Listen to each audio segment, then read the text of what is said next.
Recording to the cloud.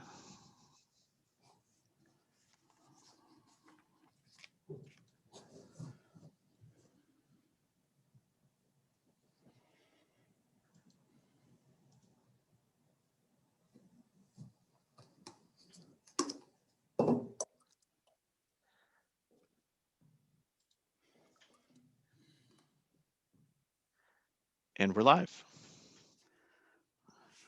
Well, good afternoon, or late morning, everybody. Welcome back to those who are joining us from around the state. I'm Buzz Sorge, the moderator for this next session. And I'm a retired DNR employee who's worked in the Red Cedar Basin for most of my professional career for about 36 years. And I'm very excited to be back joining as part of the Red Cedar Conference, and been on the planning team for the last decade or so. And so this afternoon's presentation, or late morning, is Socially Regenerative Ag, a Vision for a New Path Forward. And person we're going to have presenting this afternoon is Dr. Adam Reimer. Adam is a conservation research specialist with the National Wildlife Federation. He's been a leader in research to help us better understand agricultural decision making, how farmers make those decisions. He's got over 20 peer-reviewed articles into this field. And Adam's background a bit is he was a wildlife major at Purdue, where he received his bachelor's degree. He went on to do his master's and MPA at Indiana, and then came back to Purdue and did his PhD work in natural resources social science at Purdue. So what Adam's going to talk to us a bit about this afternoon is the kind of the people side of watershed management. And I think when we think about where we're at with the Clean Water Act, we're 49 years into the implementation of the Clean Water Act. With the goal was to have waters of the nations fishable and swimmable by 1980. Obviously, we're missed that goal by decades, because we still have many of these same non-point source issues challenging us. And I think what Adam is going to bring us some insights into is how we really have to understand how farmers and the agricultural community, one, makes decisions, and then two, how we can understand on the management side that they're out there creating a paradigm shift in how they're farming today. So one of the things I think we're really seeing great hope in is the folks we refer to as early adapters have largely done the hard work and made these shifts largely towards cover crops, soil health, sustainable and regenerative agriculture. And what Adam's going to help us do is begin to understand how we take what we can do now as we get into what we refer to that next group of farmers who we really have to get on board to make these same changes on their land over time. And it does take time, as we clearly understand. So with that, I'm going to turn it over to Dr. Adam Reimer. Well, thank you, Buzz, for that intro and kind of setting the stage a little bit. I'm happy to be here with you all today virtually. So yeah, as Buzz said, much of my work has focused on the social dimensions of conservation in ag landscapes. Preparing this talk today has been a little bit of a humbling experience. Given that this topic, the full attention it deserves, would take many hours. So we can really only briefly touch on the social component of conservation here today. But what I'm hoping to do with this talk is kind of take a wide view and try to understand this sort of ag system as a whole. So I want to kind of touch on some of the history of Midwestern agriculture as a way to kind of understand the position that farmers are in and that we all collectively are in as we seek to improve water quality and protect wildlife habitat and promote stronger communities. So I want to also kind of introduce a framework that I think can be helpful. It's helpful for me as we begin to think about a path forward. And as Buzz said, I think a lot of the sort of early adopters and innovative farmers are already headed in this direction. So I want to offer this concept of resilience as a way to think about how we can expand the reach of that and really think about opportunities to enhance our efforts going forward. So I wanted to start off by talking about an event that had a big impact on me as I was kind of starting my career, and likely resonates with many of you as well. So could we go to the next slide, please? So in 2008, the rain started in early July. So summer in the Midwest, often brings storms and periods of intense precipitation, but they usually kind of come and go. They only last a few hours, or maybe you'll have a few days of kind of off and on stormy weather. But 2008 was different. Rather than an hour or two of intense rain, this year brought day after day of rain. It didn't take long for the floodwater to raise rivers across the region, hitting Iowa and Wisconsin hardest, but affecting much of the Midwest. Some areas of Wisconsin received over 12 inches of rain in just a couple of days, which is more than a quarter of the normal annual total. Ultimately, these June floods would result in over $6 billion in damage across the Midwest. Over $600 million of that damage was in Wisconsin. And this followed an intense storm that caused over $500 million in damage across the Midwest just the previous year in 2007. Next slide, please. So for me, I still distinctly remember, I was running on my treadmill at my apartment in Indiana while I watched the news, and there were these images of this dike along Dell Creek breaching and Lake Delton, a lake in south central Wisconsin, emptying out across the landscape. Thankfully, this flood didn't cause significant loss of life. It did cause property damage, and it was a really striking, dramatic image. That was in a month full of dramatic images, but this one in particular really stuck with me. Next slide, please. For me, I was just starting my graduate studies at the Natural Resource Social Science Lab at Purdue. And as I said, these pictures really had an impact on me. I'd been studying wildlife management and natural resources as an undergraduate, and I was aware of the impacts of agriculture on habitat and water quality. I'd grown up in the Midwest. I didn't come from a farming background, but being an Indiana kid, I still had an appreciation for agriculture and what it did. Watching these images of flooding on TV and then driving across rural Indiana and seeing these flooded farm fields and flooded out roads, made it clear to me there was something else going on, something bigger than I'd thought about before, right? It was more than just the impacts of individual farms on natural resources. Really we'd modified our landscape, in particular, this system of drainage ditches that were really designed to move water off of farm fields efficiently. But this helped concentrate flooding in low-lying areas and really exacerbate the weather pattern that we were seeing. So for me, I really started to see the Midwestern landscape differently, more than just kind of individual farms in a rural setting. The entire landscape took on a new view to me. It was really clear to me now that it was kind of structured to support large-scale agricultural production, and everything was organized around that principle. So for me, it really, as I, again, was starting my graduate studies here, it led me down a path of trying to better understand this landscape and the systems that had created it. So as we kind of start the talk today, I wanted to talk through, how did we get here? And to do that, we kind of have to start with where even are we? Next slide, please. So as many of you know, much of the Midwest, including Wisconsin, is devoted to commodity agriculture.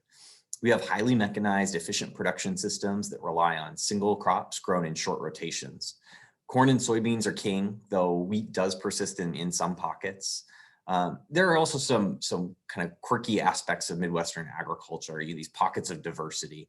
So I've lived in Michigan now for about 8 years, and we have these kind of unique little niches and more diverse agriculture than in some other parts of the region. But this is mostly just due to kind of the quirk of being surrounded by the Great Lakes and having these microclimates where we can grow vegetables and tree fruits and even wine and cherries up in the Traverse Bay area. And this is really more the exception to the rule of this kind of dominant row crop agriculture system. So, again, by and large, the Midwest is corn and soybean country. Next slide, please.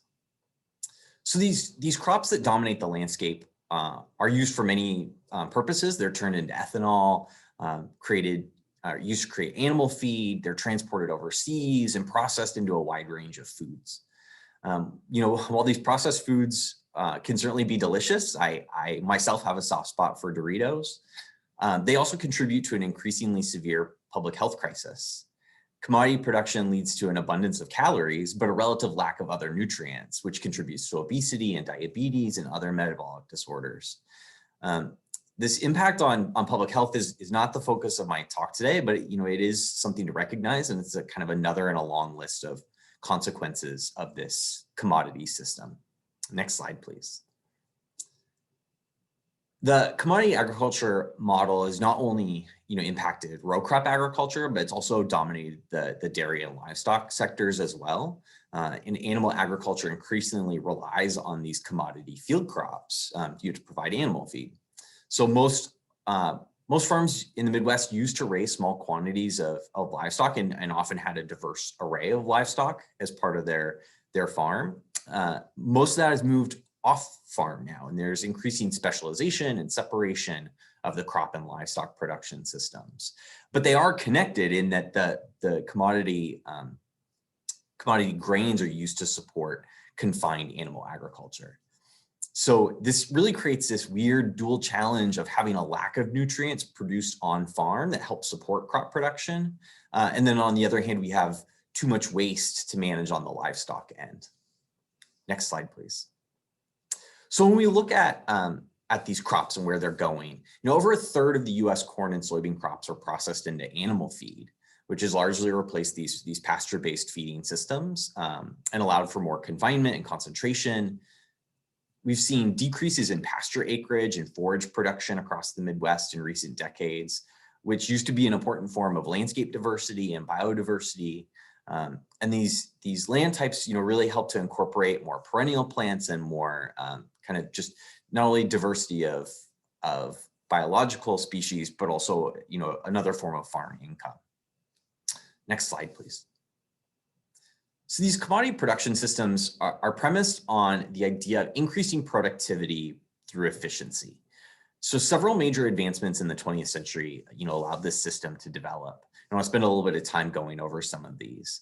The two most dominant of these advancements were in mechanization and chemistry. So in 1900, most field crops were produced using, primarily animal and human power. But by the mid 20th century, the combination of the iron plow that existed with the new internal combustion engine into this kind of modern tractor system that has proliferated, this really fundamentally transformed agriculture and the way we go about producing crops. Next slide, please. The creation of artificial fertilizers during the period between the world wars also resulted in dramatic increases in crop productivity. So as we see in this chart, national average corn yields had largely remained flat across the late 1800s and early 1900s, somewhere around 25 to 30 bushels per acre. But then we see this sudden increase, where by the 1960s, average yields had more than doubled to 60 bushels per acre. And then we've seen dramatic kind of linear increases ever since then. And that's, partially due to the advent of these artificial fertilizers. But, we've also seen, the field of chemistry contribute to developments of insecticides and fungicides and herbicides that help support, monocropped commodity crop production. Livestock production's also benefited from chemistry in the form of new vaccines and veterinary medicines, which help support, this confined, concentrated animal system that we tend to see. So by the 1960s, farmers across the US increasingly relied on these chemicals and highly mechanized equipment to help support grain and livestock production.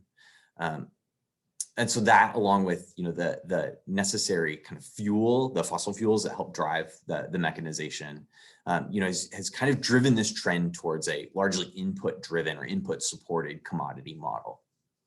Next slide, please. Mechanization and industrialization were certainly not the only developments that changed farming in the U.S. So the U.S. government became much more involved in supporting ag development through the second half of the 19th century.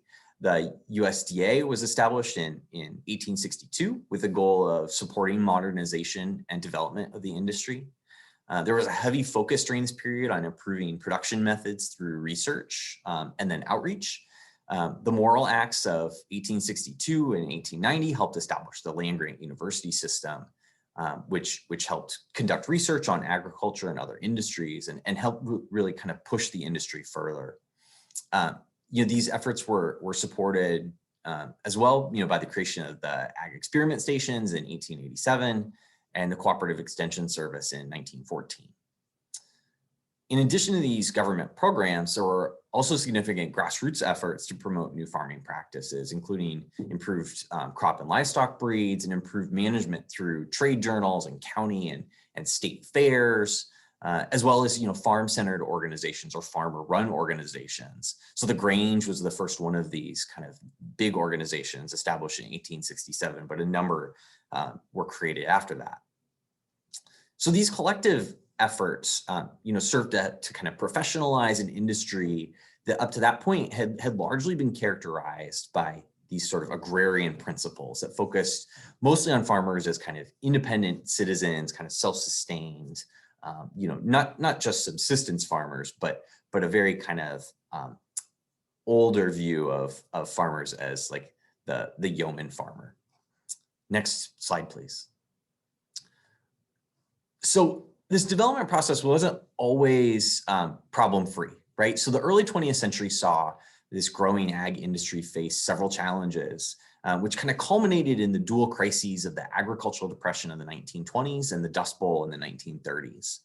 So the push to increase production of crops and livestock, which was in part supported by these federal policies and grassroots industry efforts, resulted in an overproduction of key commodities. Especially corn, wheat, and hogs, which, as these products kind of flooded the market, resulted in collapsing prices. So the drop in farm income, along with increasing farm debt as farms attempted to modernize and incorporate new technologies, led to a wave of defaults and bankruptcies across the Midwest.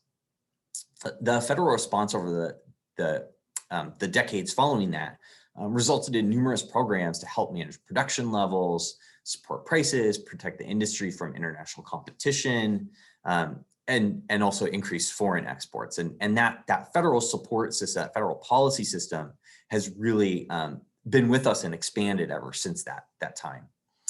So one of the key developments here was the creation of the Commodity Credit Corporation, which is this financing arm of the USDA that's been an important component of USDA programs and USDA or federal policy to support agriculture since 1933. So the other crisis was the Dust Bowl, which was also a result of the increased production, along with the lack of emphasis on maintaining soil quality across the country. And this resulted in also an increased federal role as federal, state, and local governments helped step in and put more focus on soil conservation. Key in this was the creation of the Soil Conservation Service, which we now know as the Natural Resource Conservation Service. This was also created in 1933. And the goal of that was to help promote the adoption of conservation practices. This federal effort was mirrored by the creation of state-level organizations, including the soil and water conservation districts that every state in the country has. So those were mostly developed in the 30s and 40s. So also in the post-war period of the 40s and 50s, the primary focus of federal policy was to help support development of new technologies and kind of increase this the role of technology and new developments and management practices and help push those out to farms across the country. By the 1960s, commodity production was supported by highly professionalized research and outreach services across the country, as well as an increasingly active private private ag retail and product sector, as well as a robust financing sector to help support farms in their efforts to modernize and grow larger. So these market and policy conditions resulted in an ag industry that was largely focused on an increasingly narrow set of commodities, right? The corn and soybeans I mentioned before, as well as say wheat and cotton. And these products that were chosen, were particularly well suited for international marketing, for processing and distribution, and foreign trade. So federal support for these, trends towards these large-scale commodity farms, was maybe most or best exemplified in the 1970s through the efforts of USDA Secretary Earl Butz, who had these sort of dual mantras, and one of them was, quote, "get big or get out," and the other was this emphasis on planting, quote, "from fence row to fence row," and that really, again, kind of exemplifies this idea of the primacy of commodity production over other considerations. Next slide, please. So another major feature of the commodity production model so now that we've kind of covered some of the history, I want to talk about some of the overarching trends and kind of where it's brought us now. So two of these trends I wanted to point out are consolidation and concentration. So in this commodity system that prizes efficiency and production, economies of scale are really crucially important in the competitive edge that they offer farms. So larger and more heavily capitalized farms are able to take advantage more effectively of mechanization and new technologies, and then they can in turn use those profits to invest in more land. So by 1915, and this chart kind of exemplifies this trend. So by 2015, over half of total farm sales were from farms with at least $1 million in sales. So that was just 3% of farms producing half of total farm sales. And then likewise, we've seen a similar trend in terms of land managed by those large concentrated farms. So by 2012, 36% of US farmland was managed by 3% of farms with over 2,000 acres, right? So again, a fairly small slice of US farms are managing about a third of US farmland and producing about half of the total farm value.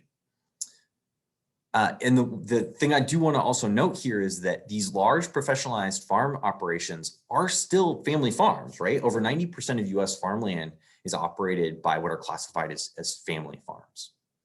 So it's not necessarily that these large farms are what we might think of as like corporate farms or, private sector, like large privatized organizations. They really are family farms, but that concept looks very different than I think what many of us imagine.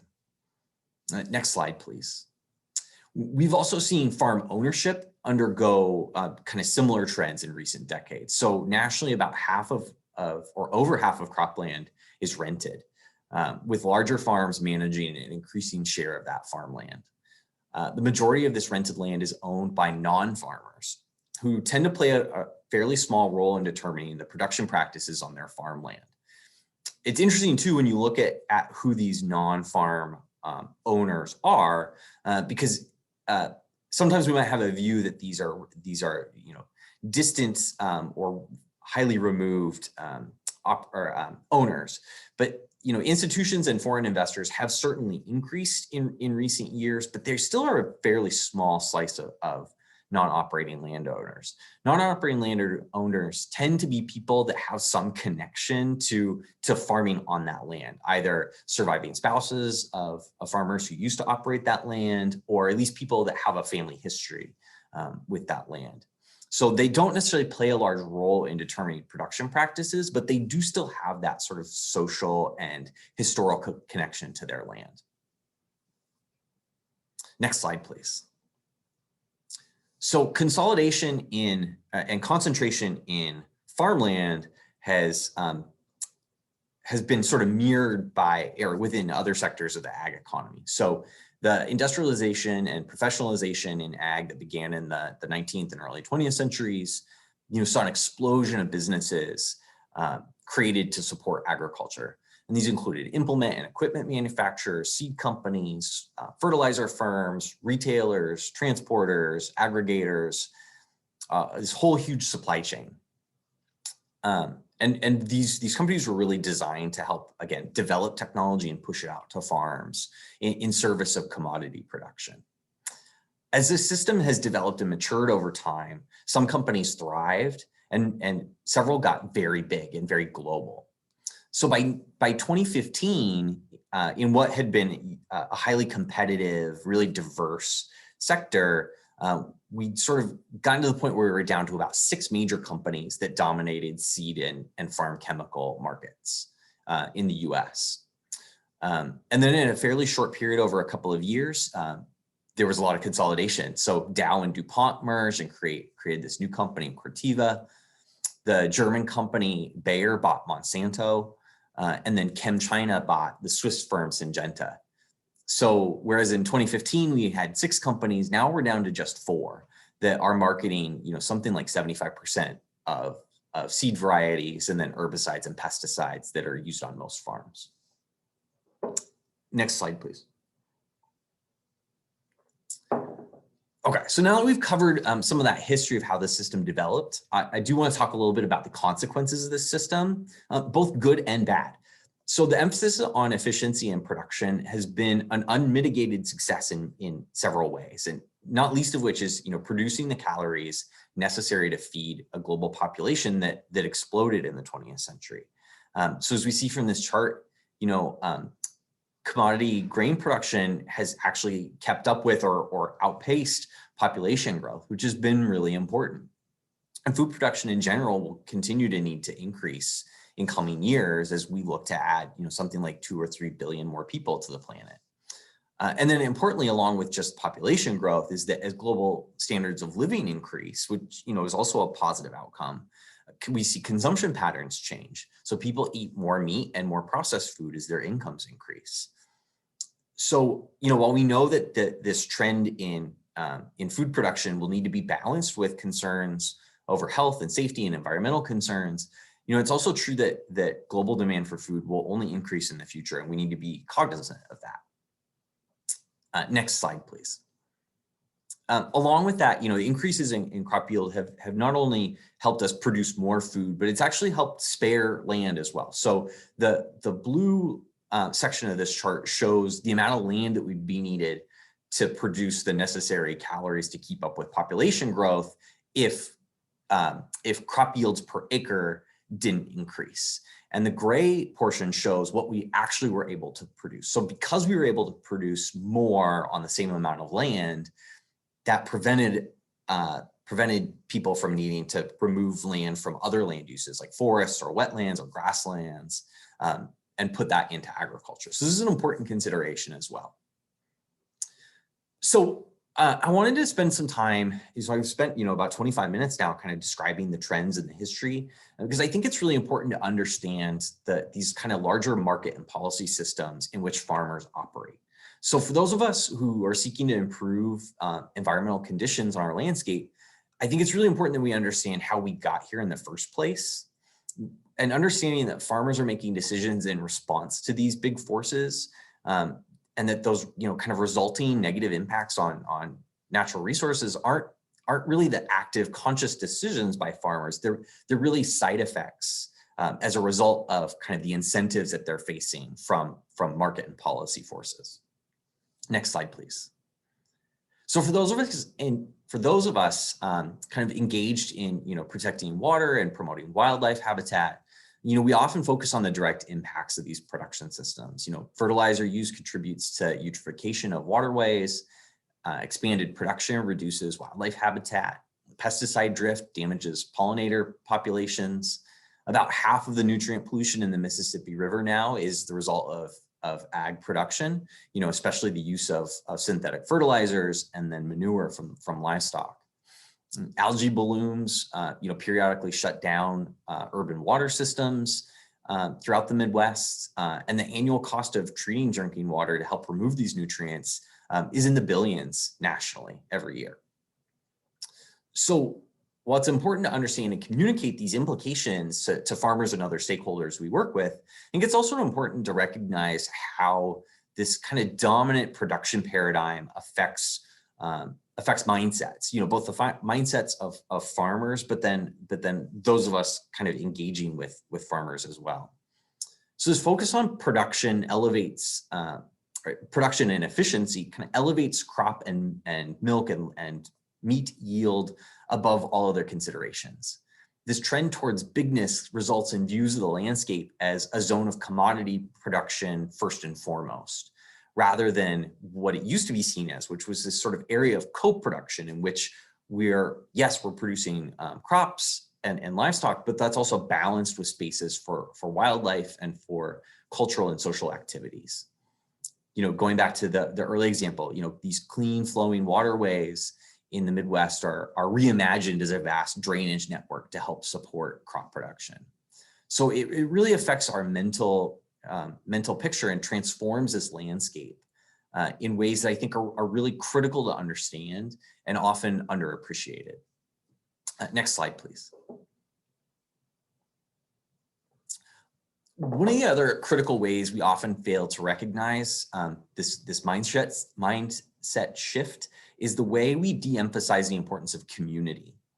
So I know to some extent this just reflects my bias as a social scientist, but I find that the focus on commodity agriculture, for good or bad, often emphasizes the market and the environmental implications of farmer decisions, but it de-emphasizes the impact of these systems on the people and the communities that are operating these systems.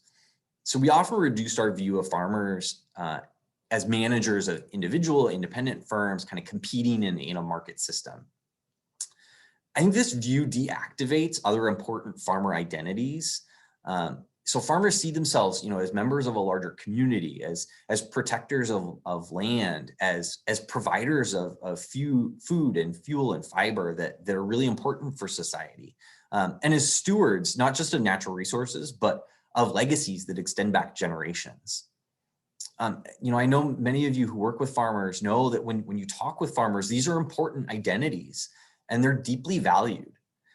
So I think one of the things I want to emphasize is that this dominant paradigm of production and market efficiency, it really flattens these other identities. And I think fundamentally it diminishes the humanity of the farmers we work with. The social impacts of the commodity system also have important implications for decision-making with regard to conservation. So, this disconnect between landowners and land operators I talked about a minute ago, increases the challenge of making investments in soil health and conservation. As landowners and operators have slightly different incentives and don't communicate as much with each other. Competition between farm operators, over prime farm ground, increases prices for rental ground and erodes social connections between farmers. We know that farmers are a critical source of information and social support for adopting new practices. So this system in which farmers see each other as competitors primarily, it disincentivizes that information sharing. And I think fundamentally breaks down that farmer support network. That's really important. Next slide, please. Another result of this kind of marketing and government policy system is that we have an industry in which individual farmers receive an increasingly small share of the overall food dollar. So in 2018, this fell to about 15 cents per dollar, of the total value of food products going to farmers, and the rest of that going mostly to the rest of the supply chain, including processing and marketing and distribution. So as production costs continue to increase and natural resources, particularly soil resources, continuing to be depleted, we see farmers operating on really thin margins, where costs of production are pretty close to market prices, and that's in good years, right? So when crop prices dip, farmers are actually often losing money on every acre they're producing. So in this system, the only way to ensure a viable farm income is to maximize production or rely on off-farm income. So in many ways, farmers are just responding to the signals in the market and trying the best they can to remain in business by being as efficient and productive as possible. So these systemic forces help shape and incentivize farmers to focus on yield and productivity in the short term and emphasize efficiency over resilience. Next slide, please. Okay, so I want to turn here, now that we've covered a lot of the history and the trends, to talk about resilience, which is a term I've used a few times now, but I haven't really defined. And I know there are lots of terms being used in our discussions about agriculture. When we talk about organic or sustainable, soil health practices, regenerative agriculture, and these all refer to distinct but somewhat overlapping concepts. And I also recognize that, these are in many ways kind of sources of identity as well, which can lead to some division and even tension, right? So well-intentioned people can kind of fall into camps about which of these concepts is more desirable. I know for myself, you just have to kind of look at Twitter to see some of the fights over these terms. So I do hesitate just a little bit to inject another term into the arena here, but I do think the concept of resilience can be a really powerful one for kind of describing where we're at, and more importantly, for thinking about or offering kind of a framework for thinking about where we go from here. So resilience simply refers to the ability of a system to experience shocks or disturbances and still maintain its fundamental characteristics. So these characteristics would include all the sort of physical, economic, social, and cultural elements that define it. But simply, we can just think of like a Midwestern grain farm or a Midwestern dairy being able to take shocks either in terms of weather events or price changes, while still maintaining viable farm viability and being able to continue being a grain farm going forward. So I like this diagram because I think it can be helpful to kind of visualize what resilience means. So in this diagram, we can think of a system as sort of a pit with a ball resting in it. So the ball is sort of, we can picture that as kind of like our farm. So disturbances, the weather patterns or changes in prices or other kinds of shocks kind of periodically move the ball around the pit. But in the aspect of resilience is sort of the ability of the ball to stay within the boundaries of that pit and eventually be able to return back to the bottom. So resilience involves both the ability to resist disturbances by not moving very much, as well as the ability to adapt to these shocks. So this would be, that adaptation would be the ability to sort of change the shape of the pit, either by widening it or deepening it to provide more kind of stability for the ball, be able to keep that ball within that system. Next slide, please. So I want to really dig into this idea of adaptive capacity as kind of the primary goal of resilience. So I think it's helpful to think of kind of three ways this three forms this adaptive capacity can take. So response, recovery, and transformation. So in the farm context, resilience can involve the ability of a farm to maintain key productivity elements, such as producing corn or soybeans or livestock in the face of extreme weather events or price shocks or ownership transitions. Response refers to the ability of a farm to adjust their production practices to accommodate changes in the short term. So this would be the ability of a farm to, say, like adjust planting or harvest dates to accommodate weather patterns, or having a diversified income stream that kind of spreads risk across multiple sources. Equally important here is also recovery. So that's the kind of the ability of a farm to bounce back from disturbance. And this is more sort of that medium time frame. So this might involve incorporating new practices to help build resilience to problems in the future, kind of reduce the impact of, say, weather variability, or building new skills among farmers to allow for greater adaptation. One of the things I want to highlight here is that resilience isn't inherently good or bad. We tend to talk a lot about resilience as a feature we want to build in.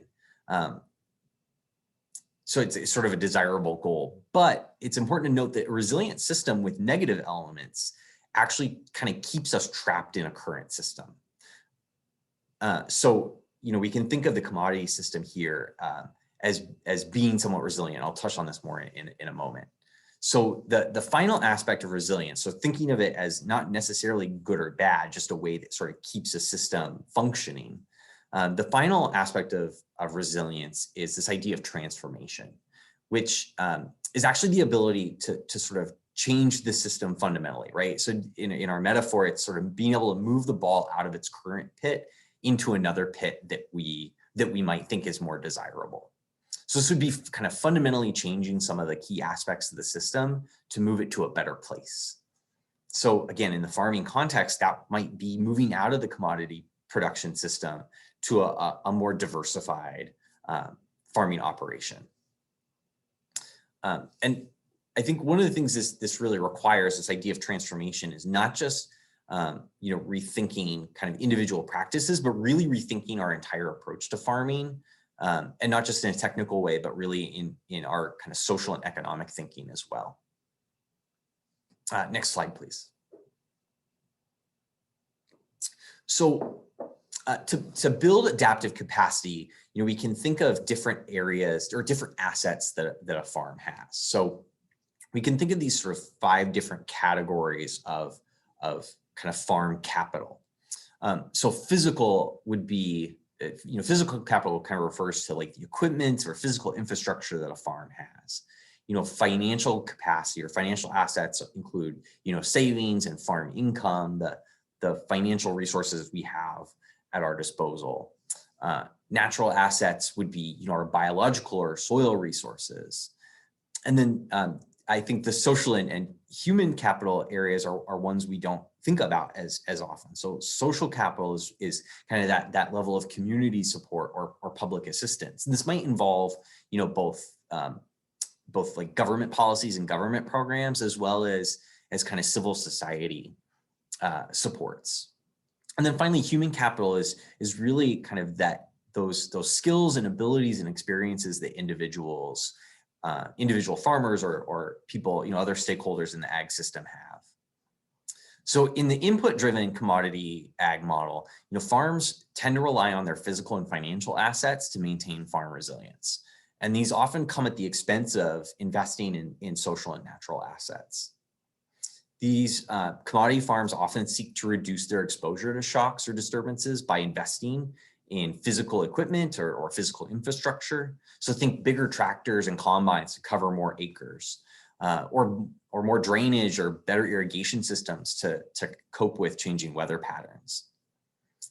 So the thing I want to emphasize here, and why I like these ideas of these kind of capital pools, is that a resilient system, we would really have a better balance of these assets and not just essentially put our eggs in one or two of these baskets.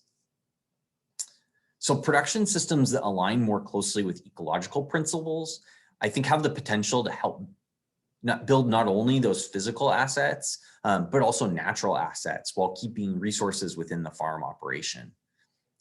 Resilience is not just kind of in a farming context. It's a key feature of many natural ecosystems.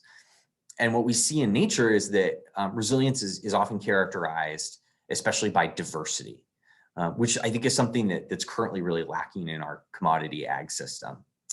And while incorporating more diversity in our farms is not the only tool to build resilience, I think it's a key principle we need to think about going forward. Next slide, please. Okay, so as I said, I find this resilience concept to be really helpful in thinking about where we are, but also thinking about where we could go. So as I mentioned earlier, the commodity ag system, I think, is resilient in many ways. The physical infrastructure that we've created to help produce and transport and process commodity crops all around the globe has been it's been a miraculous achievement. We've been able to really continuously push production to keep up with, as I said, growing demand, and do that with increasingly kind of savvy technology. Supported by this kind of robust supply chain and government policy, this system's been able to kind of handle price fluctuations over time and deal with increasing climate disruptions. It's even to some extent been resilient in the current pandemic. All while delivering needed calories and fuel and fiber to an increasing global population. But we've modified the physical environment and structured our rural communities to help support this production. And that does have costs. Next slide, please. Right, so the system relies on vast resources, especially fossil fuels, to help drive machinery and produce fertilizers and other chemicals, which contributes to climate change. We've drawn down our natural capital, including especially our soil resources and our water resources across the Great Lakes and Mississippi Basin, not just to talk about the Midwest. So I'd argue that the system is resilient, but it's not necessarily desirable. And perhaps the thing that I worry about the most is that while the system is resilient in its current form, I think we've reduced our ability to transform the system as well. And that worries me with, sort of the looming, not only climate change, but the biodiversity crisis and some other challenges that might really reduce our ability to handle those changes within the current commodity model. So, these systems we have now are defined, at least in part, by the decisions we make as a society.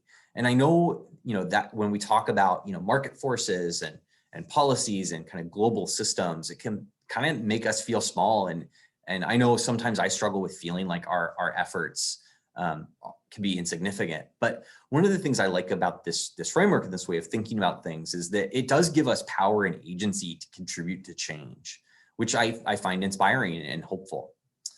So with the rest of our time, I want to think about how we can create a different system together, one that's both resilient and then also better balances production of food and fiber with other elements of our social and physical and environmental landscape. Next slide, please. So what I want to think about is this kind of different transformed agricultural system. And farms in this system, I think, would rely less on external inputs, especially these synthetic chemicals, and focus more on building stocks of natural capital, primarily through building diversity within farm systems. Using practices such as cover crops, increasing rotational diversity, maintaining soil cover throughout the year, and reducing soil disturbance, all have demonstrable impacts and benefits for soil quality and productivity. Organic inputs can help build soil fertility and help maintain high levels of production.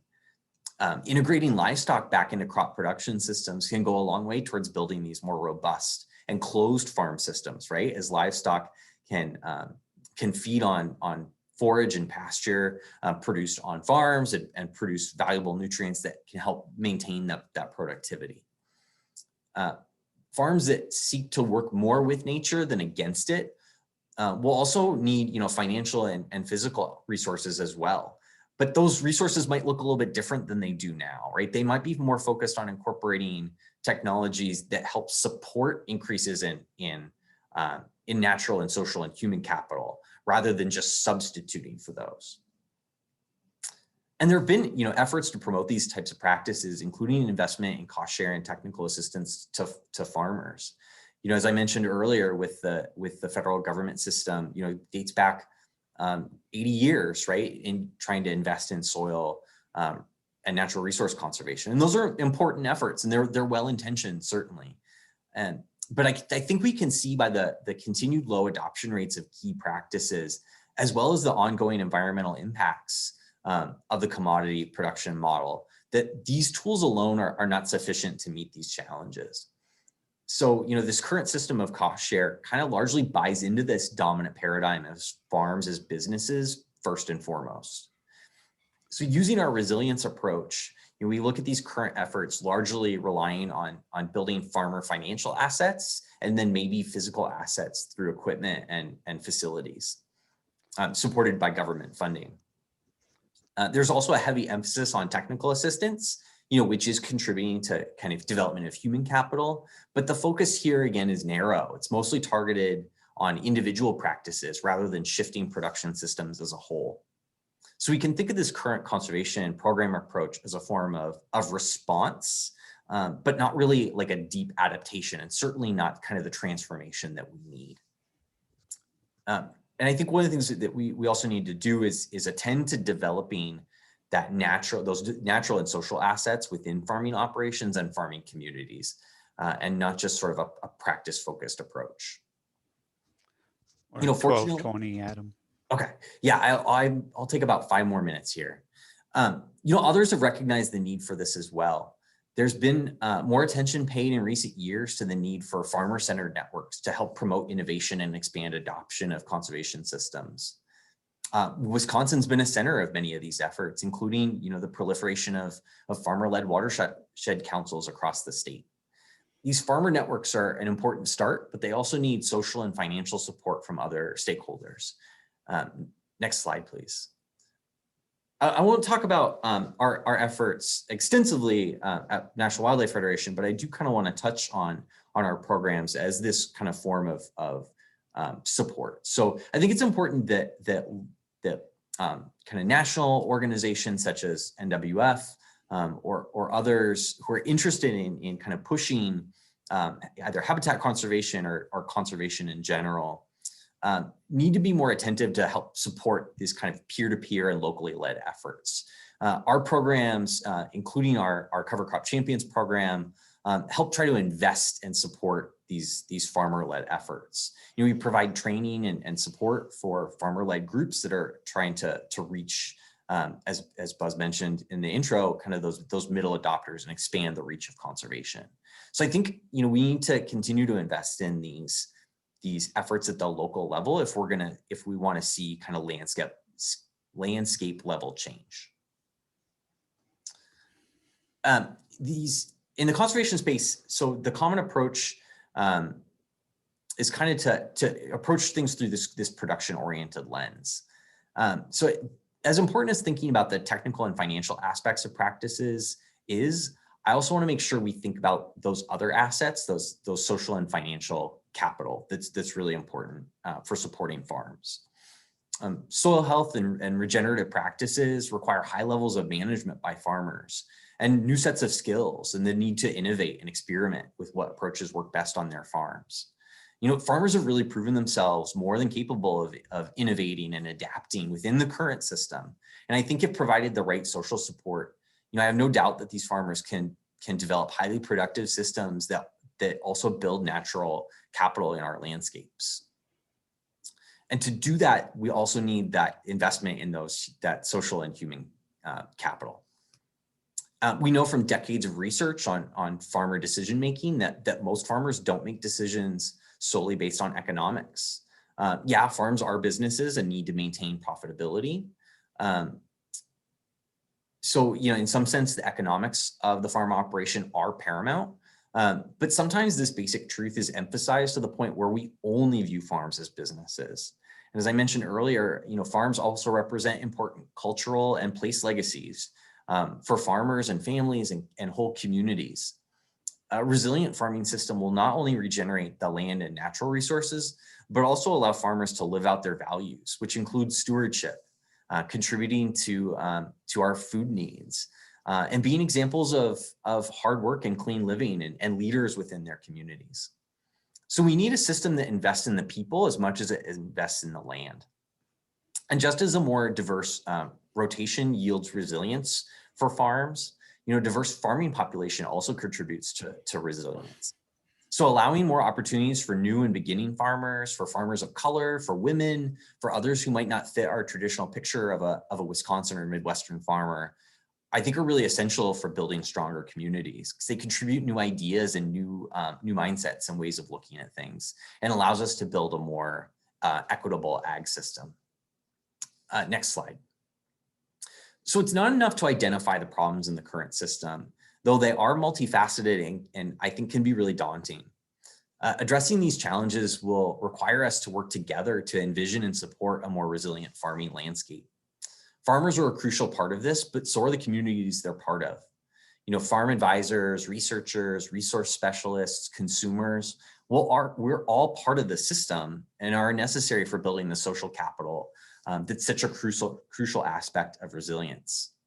We often focus on technical fixes and neglect the fact that individuals and communities are the ones actually implementing these fixes. So in this sense, the relationships we have are a critical resource. And they're just as important to build and maintain as the financial and physical assets we so often focus on. Supporting a transformation toward a more resilient ag, I think, requires us to acknowledge and honor these relationships. So my call here to you today and going forward is to invest in your connections with others, and not just as a means to an end, but as a critical outcome in and of itself, and as a critical part of the system we seek to build. For those of us passionate about the sustainability and vibrancy of our communities and landscapes, perhaps one of the most important roles we play is as facilitators of connection, that sort of glue that brings people together. The relationships we help to build are a key outcome we should be pushing for, along with the practices we help install and the water quality and habitat improvements we help make. So this is the note I want to end on. I want to encourage you to think of the relationships you have and how you can play a role in deepening these connections. These relationships, this social capital, will be a critical part of achieving a better future. So make it a goal every day to think of the relationships you have, those you've built, and the connections that you can strengthen through your work. Help to elevate the voices of those you work with and empower them to help envision a different future, one that's more prosperous and resilient, and that helps achieve the landscape we want for ourselves and our communities. And with that, I'll thank you for your time, and also want to thank and acknowledge the work that you're doing. I encourage you to continue in our collective efforts to forge a better future. So thank you. Adam, thank you for this outstanding presentation. I just think you hit the ball out of the park. It is about relationships that we have with one another if we're going to restore the vitality of our rural communities across the Midwest. So thanks again. We've got a few questions. We're going to probably go to about 12:35, folks. So hang with us. And then one of the major questions that keeps coming up is, what government programs provide direct support for growing commodity crops? We've had a lot of interest in that question, Adam. I've got 4 or 5, so we don't have a lot of time, but if you could just kind of hit the high points or tell these folks where to go to get some answers. Yeah, so the kind of commodity support system has changed over the years. So we used to have a more direct support system that actually contributed money to farmers who produce commodity crops. That's shifted in recent years, and the primary avenue of support now is through the crop insurance program. So farmers are able to access crop insurance at subsidized rates that helps kind of mitigate some of that risk, or help them control some of that risk. That I think the commodity system kind of it carries some of that risk with it, right? Because you're kind of putting all your eggs in one basket. And so through this subsidized insurance system, I think that has a way of helping support what might, without that support, be a more risky, less tenable system. There are a number of other ways as well that the government supports commodities, especially through like trade promotion and disaster assistance. And then in recent years, in the last couple of years, we've also seen direct payments to farmers due to trade disruptions and the coronavirus pandemic. Here's one near and dear to my heart, Adam. It says, it also seems like there needs to be a fundamental shift in what income opportunities are available. How can we help create markets outside the big ag system that you clearly outlined?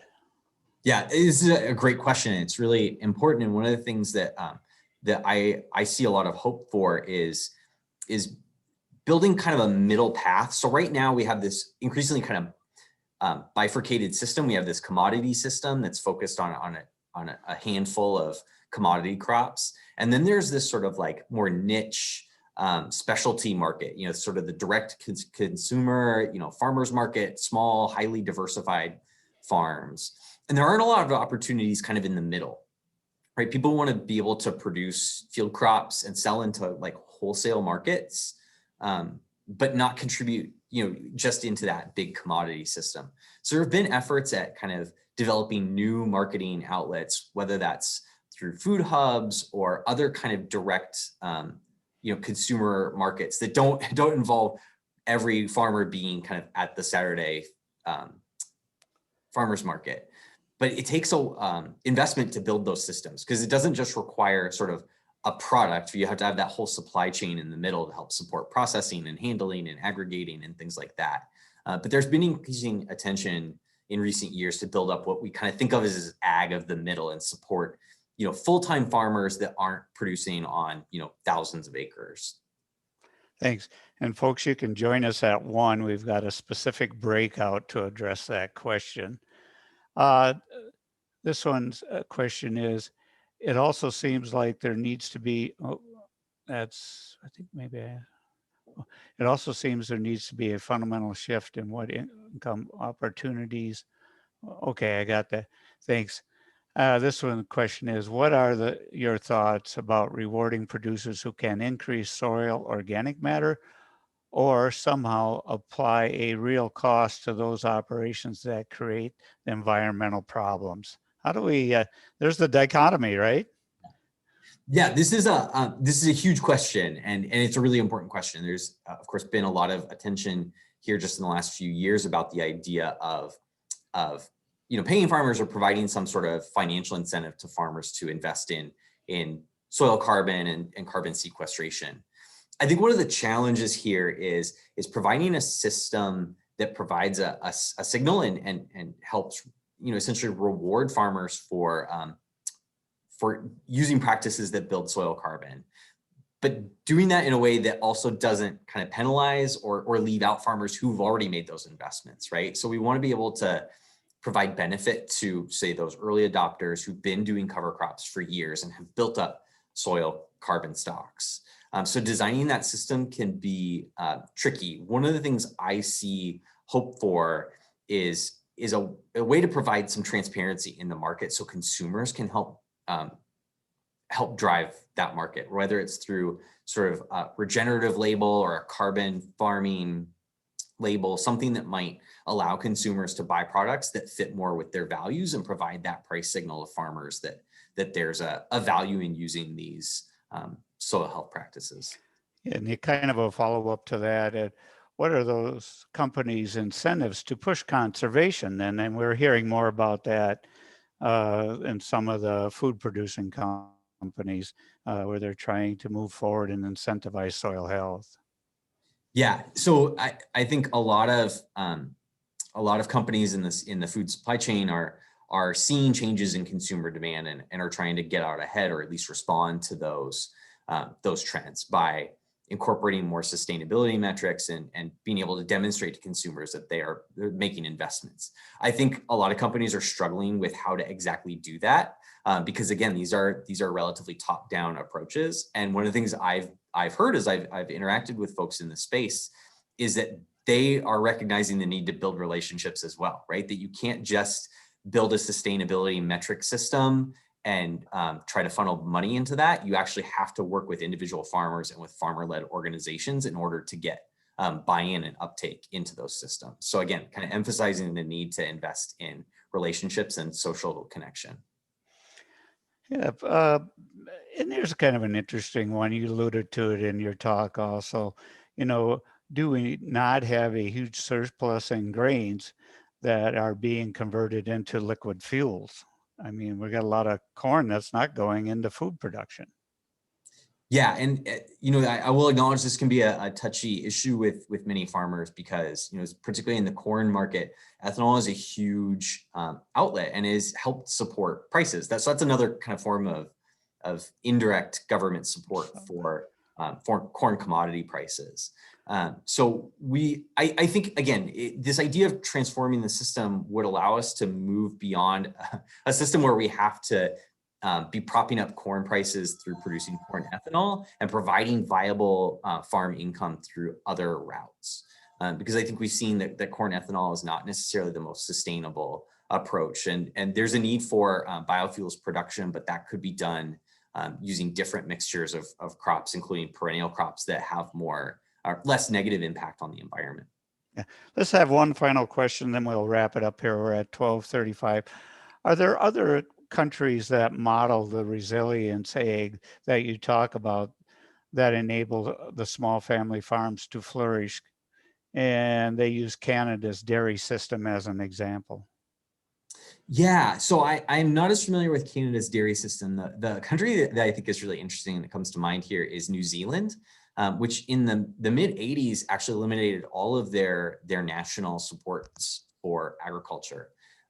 They still are active in the ag sector, but primarily on the resource and human capital side of things.